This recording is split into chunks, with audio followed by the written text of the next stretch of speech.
에게 봉독해 드린 미가 7장 18절 말씀을 본문으로 해서 이 말씀 자체가 이야기하고 있는 바로 그 말씀, 주와 같은 신이 어디 있으리까? 주와 같은 신이 어디 있을까? 라고 하는 제목의 말씀으로 여러분과 같이 은혜를 나누고자 합니다. 우리들의 성경 여행이 벌써 미가서에 당도했는데요, 나움, 하박국, 스바냐, 학개, 스가랴, 말라기, 이제 정말 구약 성경 끝이 보이고 있습니다.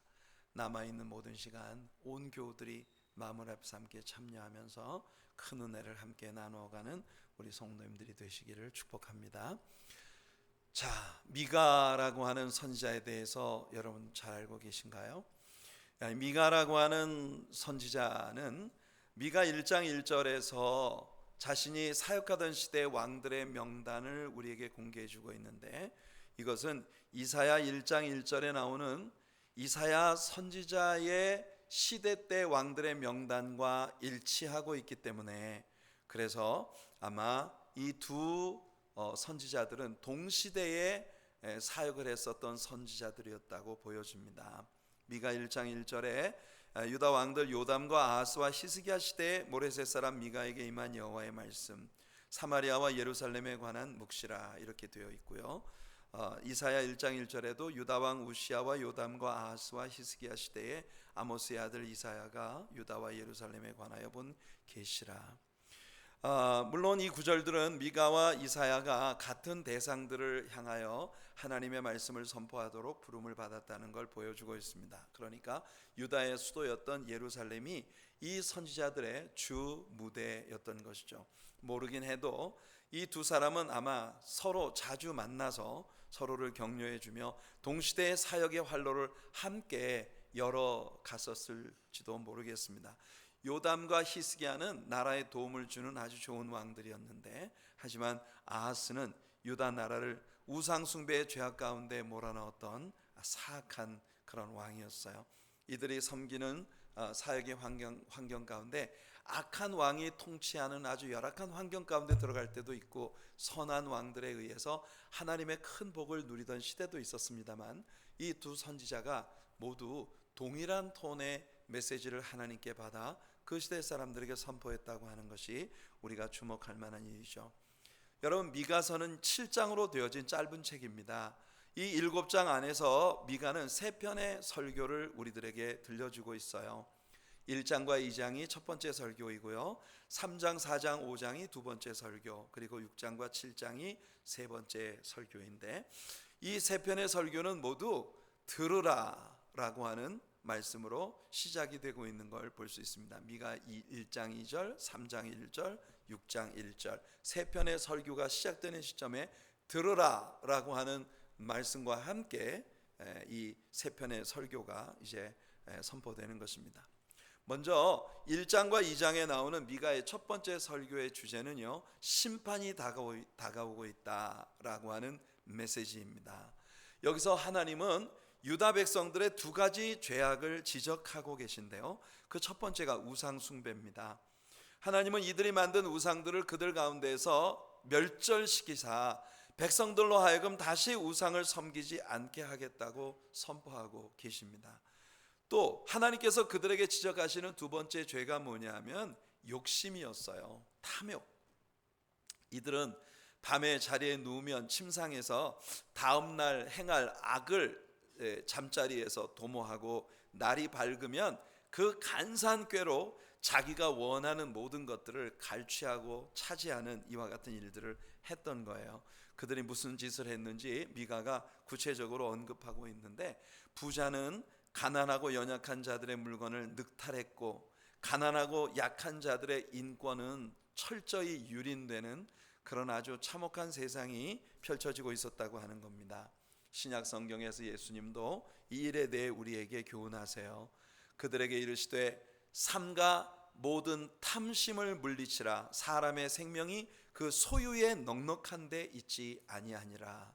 이렇게 남들보다도 더 많은 것을 가지려고 그들이 가지고 있는 모든 정치적인 힘이나 또는 육체의 완력을 통해 연약하고 힘없는 사람들을 늑탈하는 이와 같은 행위들에 대하여 하나님께서 신랄하게 꾸짖고 계십니다. 한 걸음 더 나아가 바울은 탐심은 곧 우상 숭배와 같다고 그렇게 골로새 교인들에게 말하기도 했습니다. 탐심을 품는다는 건요, 결국 자기 자신을 우상으로 믿고 있다는 겁니다. 다른 어떤 것도 돌아보지 않고 오직 내 생각만 하는 거예요.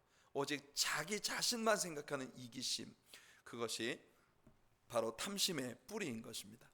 하나님께서는 예루살렘이 사마리아를 본받아 이와 같은 탐심과 우상숭배의 죄악에 빠졌음을 지적하시면서 그 일들에 대한 하나님의 심판이 속히 임하게 될 것을 분명히 선포하십니다. 이것에 대해서 미가는 하나님의 이 메시지 앞에서 애통하면서 이렇게 노래하고 있어요.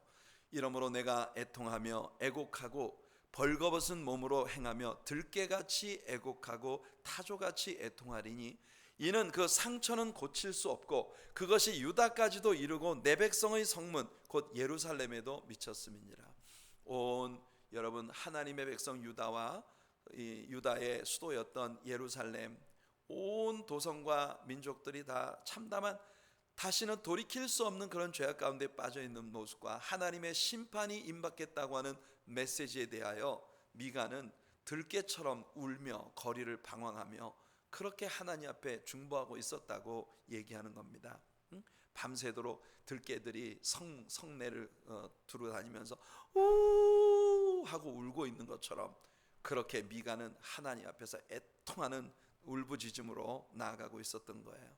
그런데 이와 같이 애통하고 애타는 마음을 가지고 유다 백성들에게 미가가 메시지를 전했을 때 그의 메시지를 받는 유다 백성들의 태도는 정말 놀라웠습니다. 우리는 지난주 요나의 메시지를 받았던 아수르 사람들의 태도에 대해서 함께 나누었습니다. 요나의 메시지가 어떤 메시지였던가요? 정말 성의라고 하면 눈꼽만큼도 없었던 메시지입니다. 더군다나 요나는 자기의 사역이 절대로 성공하지 않기를 간절히 바랐던 사람이에요. 혹시라도 누가 내 설교를 듣고 회개하고 하나님 앞으로 돌아올까 봐 겁이 났던 사람이거든요. 그러니까 어떠한 설득력도 논리도 또 말을 잘 알아듣게 만들기 위한 그런 모든 논리적인 접근도 다 배제되어진 그런 성의 하나 없는 설교를 했어요. 그런데도 아수르 사람들은 그 설교를 듣고 왕으로부터 백성들 심지어 짐승들에 이르기까지 금식하며 하나님께 용서를 구했던 거예요. 그런데 여기 유다 백성들은 미가의 메시지를 지금 듣고 있는 겁니다. 정말 들깨처럼 울고 애통하고 애곡하면서 하나님 할 수만 있으면 이 백성들이 구원받게 해주세요. 이 메시지를 듣고 돌아오게 해주세요. 그런 간절함을 가지고 미가가 메시지를 전했지만 오히려 그 시대 유다 사람들은 미가를 꾸중하고 있어요. 그런 소리 하지 마라. 우리 그런 소리 듣기 싫다. 그런 말씀은 그런 설교는 하지 말아라. 이거는 설교가 이런 것은 예언할 것이 아니야. 우리를 욕하지 말아라. 왜 우리를 힘들게 해? 하면서 그 시대 유다 백성들이 하나님의 종 미가에게 여러분 박해를 가해오고 있는 그런 모습을 우리는 이 첫 번째 설교에서 봅니다. 자, 하지만 미가의 두 번째 설교에서 하나님은 미가를 통해 이 패역하고 타락한 백성들에 대한 하나님의 진노가 가까이 오긴 하지만 종래 하나님께서는 그들의 조상 아브라함과의 언약을 기억하셔서 그 백성을 구원해 주시겠다고 하는 하나님의 구원의 방법에 대한 메시지를 선포하신 거예요.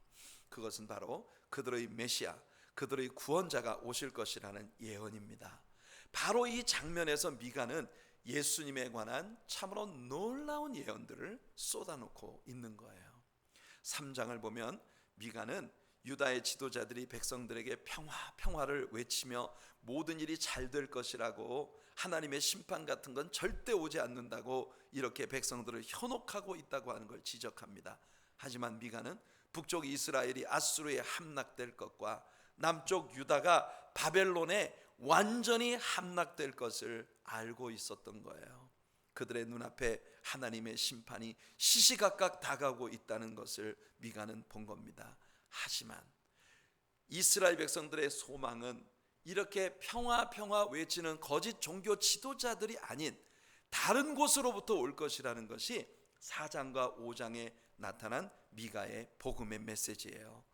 먼저 미가는 말입니다, 맨 역사의 맨 끝에 마지막 날에 예수님의 지상 재림의 때에 벌어지게 될 이스라엘의 완전한 회복과 온 세계를 통치하는 왕들이 예루살렘에 모여 예수님을 뵙고 예수님께 경배를 하며 예수님께 영광을 돌리는 그 모습을 먼저 예언적으로 묘사합니다. 미가 4장 1절로 4절이에요. 끝날에 이르러는 여호와의 전에 산들의 꼭대기에 굳게 서며 작은 산들 위에 뛰어나고 민족들이 그리로 몰려갈 것이라. 곧 많은 이방 사람들이 가며 이르기를 오라 우리가 여호와의 산에 올라가서 야곱의 하나님의 전에 이르자. 그가 그의 도를 가지고 우리에게 가르치실 것이니라. 우리가 그의 길로 행하리라 하리니 이는 율법이 시온에서부터 나올 것이요 여호와의 말씀이 예루살렘으로부터 나올 것임이라. 그가 많은 민족들 사이에 이를 심판하시며 먼 곳 강한 이방 사람을 판결하시리니 무리가 그 칼을 쳐서 보습을 만들고 창을 쳐서 낫을 만들 것이며 이 나라와 저 나라가 다시는 칼을 들고 서로 치지 아니하며 다시는 전쟁을 연습하지 아니하고 각 사람이 자기 포도나무 아래와 자기 무화과 나무 아래 앉을 것이라. 그들을 두렵게 할 자가 없으리니 이는 만군의 여호와의 입이 이같이 말씀하셨습니다. 참 얼마나 평화롭고 아름다운 세상입니까? 예수님이 재림하실 때 만물의 마지막에 이와 같은 왕국 시대가 이 땅에 펼쳐질 것을 미가는 먼저 예언을 했습니다. 이 나라가 이루어질 때 저와 여러분들도 예수님과 함께 10고을 20고을을 맡아 이 땅에서 왕노릇하며 매년마다 예루살렘으로 가 지금 이 미가가 예언한 것처럼 예수님의 발 아래에서 주님의 말씀을 배우고 주님께 영광 돌려드리는 이와 같은 영광스러운 일들이 우리에게 다가오게 될 것을 믿습니다. 4장의 나머지 부분에서는 이 예수님의 평화의 나라가 있기 전에 이스라엘은 이방 땅으로 흩어질 것이고 그 와중에 이스라엘의 재판장이신 예수님이 오셔서 말할 수 없는 고난을 받게 될 것을 예언합니다. 그러니까 이것은요, 이스라엘 나라가 북왕조 이스라엘은 아수르에, 남왕조 유다는 바벨론에 멸망하고 온 세계 열방으로 흩어져 버린 와중에 예수님께서 아기로 이 땅에 탄생하셔서 공생의 사역을 보내시면서 여러분 이스라엘의 재판장이신 예수님이 온갖 박해와 학대를 받으실 것을 미가가 예언하고 예수님 받으실 고난에 대한 예언을 한 거예요. 5장 1절을 한번 보시면 딸 군대여 너는 때를 모을지어다. 그들이 우리를 애워쌌으니 막대기로 이스라엘 재판자의 뺨을 치리로다. 이스라엘은 주권을 잃어버렸고 이스라엘의 재판자 즉 왕으로 오신 메시아 예수 그리스도는 이방인들에 의하여 뺨을 맞는 이와 같은 일이 있을 것이라고 미가가 예언을 했어요. 예수님이 이 땅에 오실 때 이스라엘이 이방 로마의 압제 밑에 있었고 결국 그 이방인들의 재판정에서 예수님은 뺨을 맞으시고 머리를 맞으시고 온갖 정말 모욕과 수치를 당하신 그런 일들을 우리는 복음서를 통해서 배우고 있는 것입니다. 예수님께서 오셔서 매를 맞으실 것이라는 건 오직 미가만이 예언한 것은 아닙니다. 스가랴 선지자는 목자를 치매 양들이 흩어지리라고 예언했어요. 만군의 여호와가 말하노라 카라 깨어서 내 목자 내 짝된 자를 치라. 목자를 치면 양이 흩어지려니와 작은 자들 위에는 내가 내 손을 들이우리라. 이사야 선지자도 역시 예수님의 등에 채찍이 내리쳐질 것을 예언했습니다. 나를 때리는 자들에게 내 등을 맡기며 나의 수염을 뽑는 자들에게 나의 뺨을 맡기며 모욕과 침뱉음을 당하여도 내 얼굴을 가리지 아니하였느니라. 무차별 폭행을 받으시고 수치와 모욕 가운데 엄청난 고난을 받으신 예수 그리스도의 그 고난의 모습을 이렇게 예언자들은 예언을 했는데 그 예언들이 얼마나 그림 그대로 문자 그대로 성취되었는지를 복음서 기자들이 우리들에게 리포트 해주고 있습니다. 마가복음 14장 27절을 보시면 예수께서 제자들에게 이르시되 너희가 다 나를 버리리라. 이는 기록된 바 내가 목자를 치리니 양들이 흩어지리라 하였음이니라. 그러니까 목자를 치니까 양들이 흩어진다는 이 예언의 말씀이 예수님이 고난에 들어가시자 제자들이 다 흩어져 버리는 이 광경에 대한 예언이었다는 걸 예수님이 말씀하신 거죠. 마가복음 14장 65절에 말합니다. 어떤 사람은 그에게 침을 뱉으며 그의 얼굴을 가리고 주먹으로 치며 이르되 선지자 노릇하라 하고 하인들은 손바닥으로 치더라. 예수님이 얼마나 폭행을 당하셨습니까? 마가복음 15장 19절에 갈대로 그의 머리를 치며 침을 뱉으며 꿇어 절하더라. 온갖 조롱과 모욕을 받으신 예수 그리스도의 모습이 여기 나옵니다. 누가복음 22장 63절 64절을 보시면 지키는 사람들이 예수를 희롱하고 때리며 그의 눈을 가리고 물어 이르되 선지자 노릇하라 너를 친 자가 누구냐? 여러분, 어쩌면 구약 성경의 이 미가나 이사야나 스가랴나 이와 같은 예언자들이 예언했던 그 모든 게 문자 그대로 예수님의 십자가에서 성취되었다고 하는 걸 우리는 이렇게 보게 되는 것입니다. 뿐만 아니라 미가 5장 2절에서 미가는 저 유명한 우리 예수님의 베들레헴 탄생의 예언을 선포했습니다.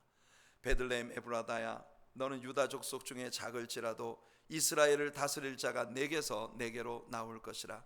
그의 근본은 상고의 영원에 있느니라. 여러분, 동방 박사들이 별을 보고 예루살렘으로 찾아와 유대인의 왕으로 나시니가 어디 계시냐고 묻고 다니고 있을 때, 여러분, 헤롯이 서기관들을 불러 유대인의 왕이 어디서 나겠느냐고 물었습니다. 그때 서기관들이 펼친 것이 바로 이 미가 5장 2절의 예언이에요. 유대인의 왕은 베들레헴 에브라다에서 태어나신다고 이렇게 해석을 했던 바로 그 말씀입니다. 그리고 5장 4절은 예수님의 승리에 관한 예언입니다. 그가 여호와의 능력과 그의 하나님 여호와의 이름의 위엄을 의지하고 서서 목축하니 그들이 거주할 것이라. 이제 그가 창대하여 땅끝까지 미치리라. 그러니까 미가의 두 번째 설교는 이스라엘의 구원의 소망이 그들 자신의 율법적 성취에 있는 것이 아니고 하나님께서 보내주실 메시아 예수 그리스도 안에만 있다고 하는 걸 보여주는 거예요.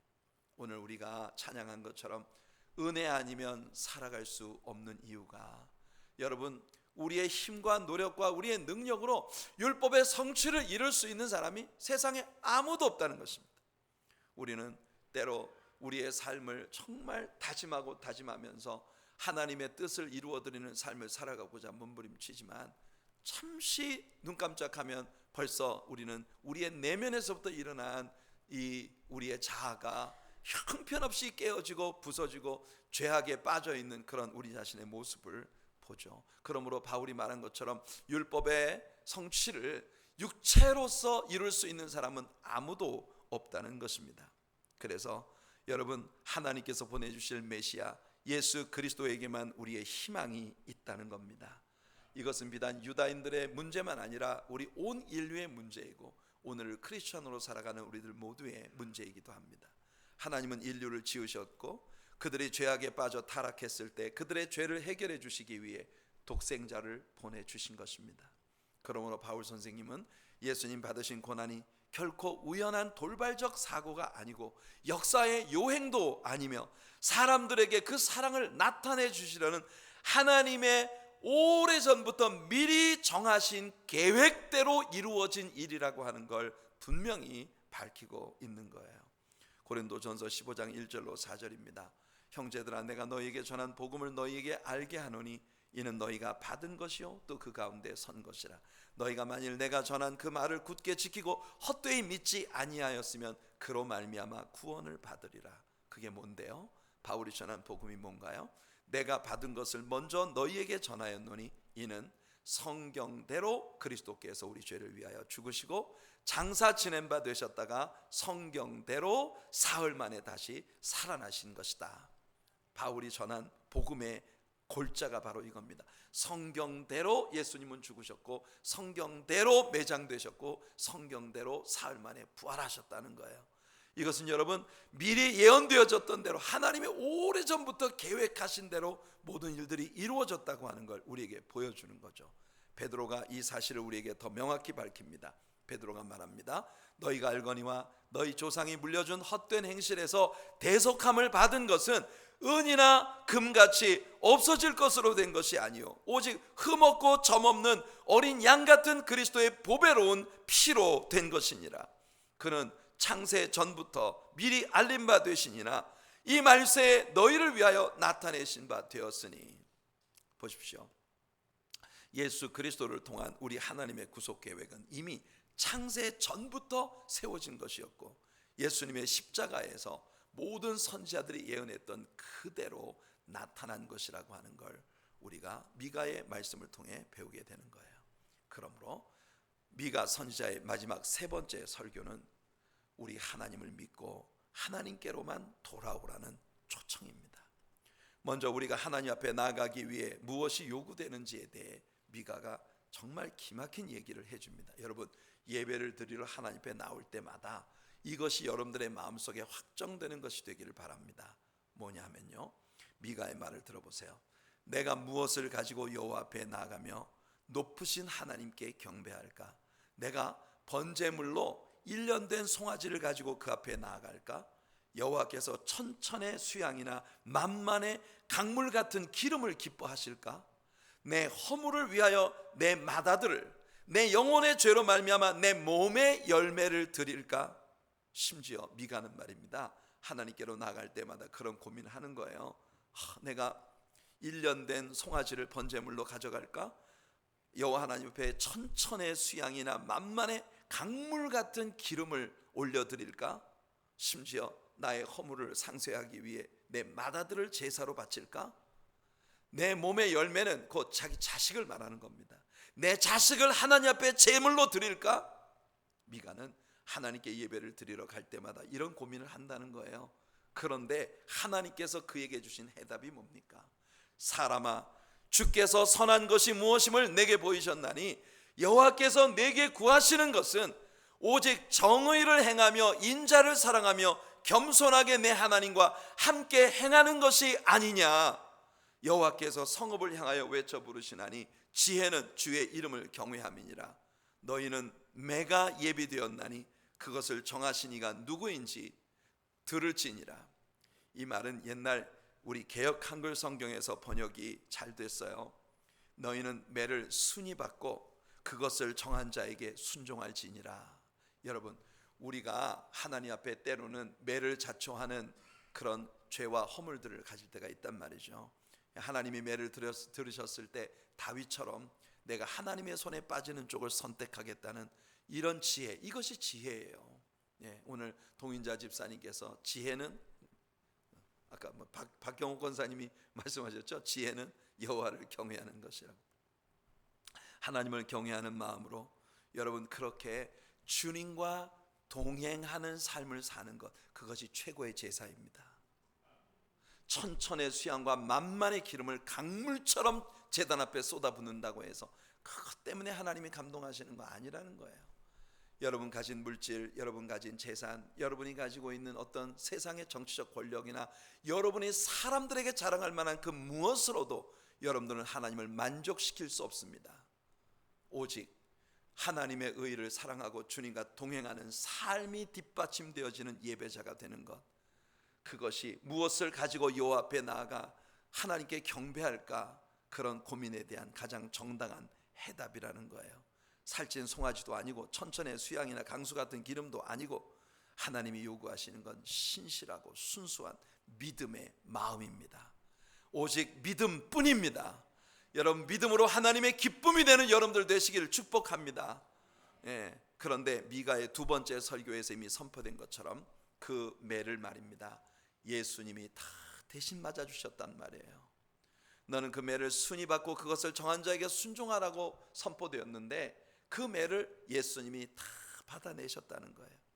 그러니까 우리가 그의 말씀에 순종할 수 있도록 예수님은 우리들에게 성령을 부어주신 것입니다. 그리고 우리는 이제 하나님을 사랑하는 자녀들로서 그 사랑 때문에 주님과 늘 함께 거하는 그런 믿음의 사람들로 주님 앞에 나아가야 하는 거예요. 바로 여기에 오늘 우리의 본문이 선포되고 있는 겁니다. 내가 무엇으로 하나님을 기쁘시게 할 수 있을까? 여기에서 여러분, 우리가 뭘 하는 게 아니라 주님이 나에게 너무나 아름다운 선물을 주셨다는 걸 아는 것으로부터 모든 게 시작되는 거라는 거예요. 그래서 오늘 우리들의 본문은 이렇게 선포합니다. 주와 같은 신이 어디 있으리까? 여러분, 미가는 다른 어떤 신과도 비교될 수 없는 하나님의 7가지 축복들을 우리들에게 선명히 밝혀줍니다. 미가 7장 18절과 19절을 한번 읽어볼게요. 같이 한번 읽어보실래요? 주와 같은 신이 어디 있으리까? 주께서는 죄악과 그 기업에 남은 자의 허물을 사유하시며 인애를 기뻐하심으로 진노를 오래 품지 아니하시나이다. 다시 우리를 불쌍히 여기셔서 우리의 죄악을 발로 밟으시고 우리의 모든 죄를 깊은 바다에 던지시리이다. 여기서 미가는 하나님께서 우리를 위해 베푸신 7가지 놀라운 축복을 얘기하는 거예요. 그 첫째가 뭐냐? 우리의 죄악을 사유하시는 하나님이십니다. 여러분, 이것은요 이방의 어떤 다른 우상숭배 그 신들에게서도 들어볼 수 없는 말이에요. 대부분의 이방 신들은 오직 복수에 불타고 있습니다. 사람이 그들의 비위를 거스르면 온갖 종류의 자연재해와 엄청난 재앙을 퍼부어서 사람들을 불 속에 던지고 바다에 가두고 멸망시키는 그런 속성을 가진 것이 바로 이방 우상 신들의 특징이에요. 여러분, 다른 신들은 더 말할 것도 없고, 여러분 정말 인신 제사까지 요구하던 헬라 신화에 나왔던 수많은 여러 신들 가운데 그래도 말입니다, 사랑의 신이라고 명명되어진 신들에 대해서만 우리가 한번 얘기를 해봅시다. 그래도 그들은 사랑의 신들이니까 그 사랑의 신들은 뭘 했습니까? 여러분, 다른 신들은 더 말할 거 없고요, 사랑의 신들이 뭐 했습니까? 여러분, 그들이 얼마나 이기적이고 탐욕적인 신들이었는지 보세요. 나르시스, 이 나르시스는 극도의 자기 도취의 전형입니다. 그리스 신화에 나오는 물속에 비친 자기 모습이 너무나 황홀해서 자기 자신의 아름다움에 푹 빠져서 연모하다가 그만 물에 빠져 죽어서 수선화로 다시 피어났다는 미모의 소년의 현현이에요. 그러나 나르시스를 숭배하는 이 숭배의 신앙은, 이 나르시스들은요 모두가 말기 공주병 왕자병 환자들입니다. 이 세상에서 나 같은 자가 없어요. 이 세상에서 나처럼 아는 자가 없고 나처럼 잘난 자가 없고 나처럼 똑똑한 사람이 없어요. 완전히 극도의 나르시즘에 빠진 거예요. 그래서 여러분, 이 극도의 이기적인 나르시스들은 주변에 있는 사람들을 무시하고 압박하고 오직 천상천하 유아독존입니다. 그래서 주변에 있는 사람들에게 엄청난 상처를 입히고 주변에 있는 사람들을 엄청나게 괴롭혀요. 여러분, 세상에 제일 사람이 힘든 게 뭐냐면요, 이 세상에서 나밖에 없다고 생각하는 사람의 곁에 있을 때 너무너무 괴롭고 힘들어요. 한 가정에서도 마찬가지입니다. 한 가장이 온 세상 천하에 나밖에 없으면 그 집에서 폭군입니다. 자식들이고 부인이고 숨도 제대로 못 쉬어요. 조금만 내 생각과 어긋나면 그냥 얼마나 엄포를 놓는지. 여러분, 우리는 이 세상에 있는 모든 공동체 속에 이 극도의 나르시즘에 사로잡힌 그런 이 나르시스를 숭배하는 사람들의 모습을 봅니다. 에로스는 어떻습니까? 에로스는 여러분 굉장히 아주 사랑의 신이라고 일컬어지니까, 에로스는 굉장히 모든 것이 로맨틱할 것 같습니까? 에로스는 그리스 신화에 나오는 아프로디테라는 여신의 아들이에요. 사랑의 신입니다. 그런데 이 에로스라고 하는 이 사랑의 신은요 오직 육신적이고 정욕적이고 관능적인 것만을 추구하는 극도의 이기적인 육적인 신이에요. 이 에로스의 어미인 아프로디테는 그리스 신화에 있어서의 사랑과 미의 여신으로서 로마 신화의 비너스와 같은 그런 여신이에요. 이 아프로디테의 신전은요 사창굴이었습니다. 아프로디테의 제사장들은 전부 이 사창굴에 있는 여사제들이에요. 세상 남자들이 이 신전에 와서 그 여사제들과 음란한 일로 몸을 섞는 것으로 아프로디테를 기쁘게 하는 거예요. 그런데 그 시대에 이와 같은 신전에서는 자연히 원치 않는 아기들이 너무나 많이 임신이 되는 거예요.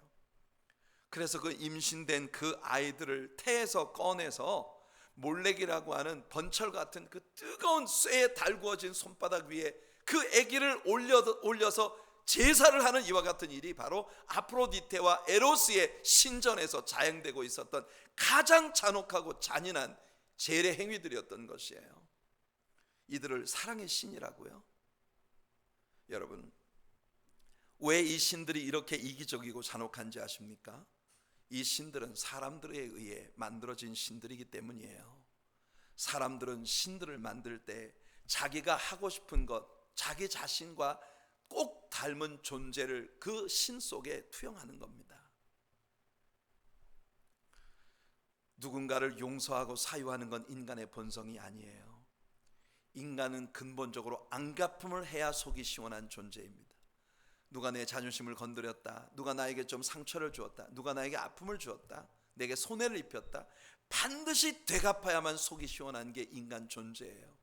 그렇기 때문에 인간이 만들어낸 신화와 그 신화 속에 있는 모든 신들은 천편일률 모두 인간의 희생을 제사로 바치기를 즐겨하는 그와 같은 우상들인 것입니다. 하지만 우리 하나님은 어떤 분이십니까? 이사야가 선포합니다. 이사야 55장 7절을 보시면 악인은 그의 길을, 불의한 자는 그의 생각을 버리고 여호와께로 돌아오라. 그리하면 그가 긍휼히 여기시리라. 우리 하나님께로 돌아오라. 그가 너그럽게 용서하시리라. 미가가 선포하는 하나님의 두 번째 속성은 그 기업의 남은 자의 허물을 넘기시는 하나님입니다. 여기서 넘기신다는 것이 패스오버예요. 패스오버, 바로 유월절의 개념이죠. 성경 전체를 통틀어 신실한 남은 자들은 어느 시대에나 있었다는 걸 언급하고 있습니다. 부패한 사회의 한복판에서도 항상 하나님께 대해 진실로 남아있는 자들은 항상 있어 왔죠. 여러분, 엘리야 때에 7,000명의 바알에게 무릎 꿇지 않은 사람들이 남겨진 것처럼 이들은 그 의와 진실함과 정결함을 지키기 위해 몸부림쳤던 사람들입니다. 물론 오늘 이곳에 있는 우리들도 다 진실로 우리의 마음을 하나님께로 향하고 있죠. 그렇지만 우리는 완전하지 못합니다. 그저 애쓰고 있을 뿐이죠. 하지만 하나님은 우리를 남겨진 자들로 인정해 주시는 거예요.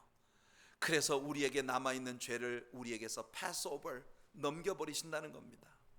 소망은 우리의 의에 있는 것이 아니라 우리의 죄값이 우리에게서 넘어가게 해주는, 유월절 어린 양의 피가 문설주와 임방에 발려져 있는 그 집을 하나님의 진노의 천사가 넘어갔듯이 그렇게 우리의 모든 죄와 허물들을 우리에게서 넘겨주시는 예수 그리스도의 공로만이 우리의 희망인 것입니다. 그래서 다윗은 허물의 사함을 받고 자신의 죄가 가려진 자는 복이 있도다. 마음에 간사함이 없고 여호와께 정죄를 당하지 아니하는 자는 복이 있도다. 이렇게 말했던 것이에요.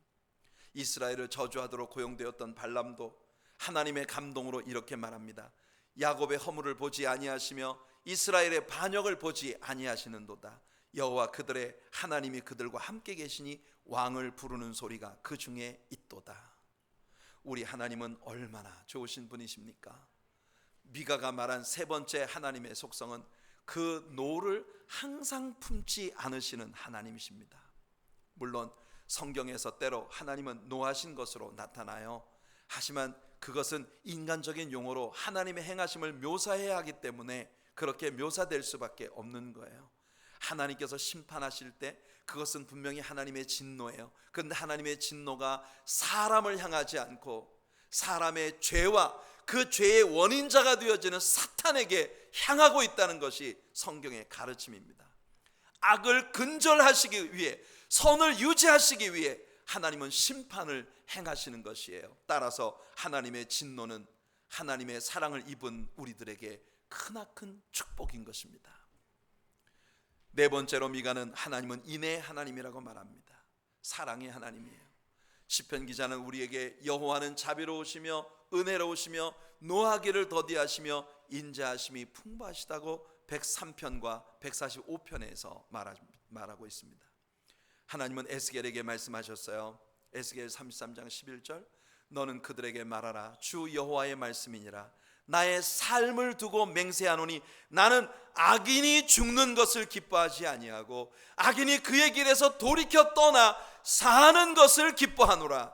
이스라엘 족속아, 돌이키고 돌이키라. 너희 악한 길에서 떠나라. 어찌 죽고자 하느냐. 여러분, 우리 하나님이 안타깝게 그들을 초청하고 계세요. 하나님은 사랑의 하나님이십니다. 하나님을 가까이 하세요. 그러면 하나님이 여러분을 가까이 하실 것입니다. 늘 하나님께 가까이 나아가는 하나님의 인내하심을 입는 여러분들 되시기를 축복합니다. 다섯 번째로 미가는 하나님은요 다시 긍휼을 베푸시는 하나님이시라고 말합니다. 하나님은 참으로 동정심이 많으신 사랑의 하나님이세요. 우린 이미 이방의 신들이, 그것도 사랑의 신들이라 일컬어지는 신들마저도 얼마나 육신적이고 관능적이고 이기적이고 잔인한지 배웠습니다. 그 신들은 끊임없이 사람들에게 뭔가를 요구해요. 그리고 사람들이 들어주지 않으면 아주 있는 대로 신경질을 부립니다. 분노합니다. 하지만 우리 하나님은 누구신가요? 끊임없이 주고 또 주고 또 주시는 하나님. 여러분 한번 생각해 보세요. 여러분들이 예수님을 믿기 시작하고 교회 생활을 시작한 그때로부터 지금까지 하나님은 여러분들에게 얼마나 많은 것들을 주셨나요? 은혜 주시고 성령 부어주시고 그 아들 예수 그리스도의 십자가의 구속의 보혈로 여러분들을 덮어주시고 여러분들의 삶을 지켜주시고 보호하시며 여기까지 왔지 않습니까 여러분? 우리 하나님의 그 큰 사랑을 깨닫고 그 사랑에 대한 감동으로 신앙생활을 해가는 저와 여러분들이 되기를 예수님 이름으로 축복해 드립니다. 이렇게 끝없이 주고 주고 또 주다가 마침내 그의 독생자 예수님마저도 우리를 위한 가장 큰 선물로 내어주셨다는 거예요. 이게 하나님의 사랑입니다. 여섯 번째로 미가는 하나님은 우리의 죄악을 정복해 주신, 우리의 죄악을 발로 밟으시는 분이시다. 우리 스스로에겐 우리의 욕망을, 우리의 죄악을, 우리의 탐욕을 정복할 능력이 없습니다. 우리는 우리 자신의 삶을 지배하고 속박하고 있는 죄의 권세로부터 우리 자신을 자유케 할 능력이 없어요. 하지만 우리 스스로가 할 수 없는 그것을 하나님이 하시는 거예요. 자신의 삶을 파괴시키던 더러운 습관의 함정에 빠져있던 삶으로부터 죄를 짓밟아 정복하게 해주신 하나님의 사랑을 경험한 많은 지체들을 우리는 알고 있습니다. 예전엔 알코올 중독자였는데 지금은 그 중독의 파괴적인 힘으로부터 완전히 자유함을 입은 형제들 우리는 많이 알고 있어요.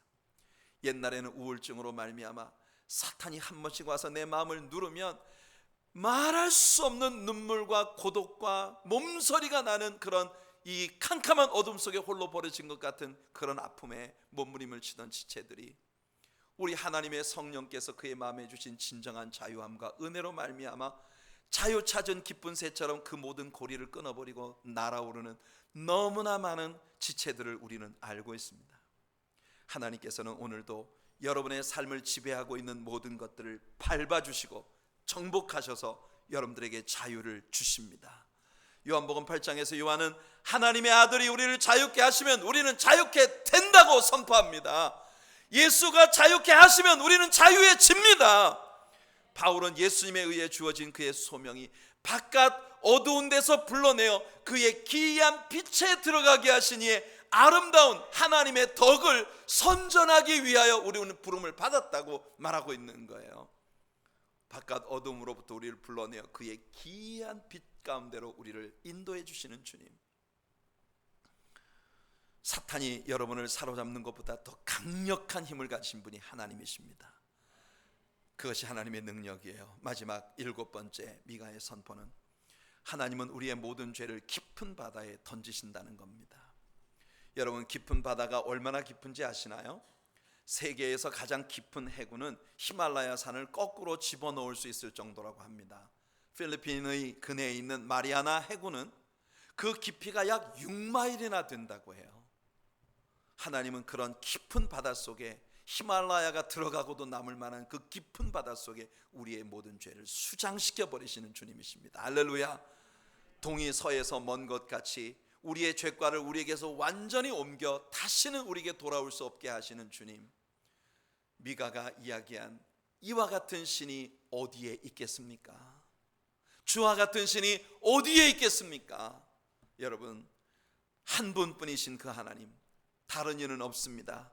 바로 그분이 제가 섬기는 그 하나님이십니다. 사유하시는 하나님, 나의 연약함을 보지 아니하시는 하나님, 노하심을 참으시는 하나님, 자비로우신 하나님, 긍휼히 여기시는 하나님, 죄의 권세를 정복해 주시는 하나님, 나의 죄를 깊은 깊은 바닷속에 던지시는 하나님, 사랑하는 성도 여러분, 그와 같은 신이 우리 하나님 이외에 어디 있겠습니까? 바로 그분이 지금 여러분이 필요로 하시는 그 하나님이십니다. 여러분 모두가 그 하나님을 믿는 자녀로서의 진정한 자연과 은혜를 누리는 놀라운 축복이 있기를 예수님의 이름으로 축원해 드립니다.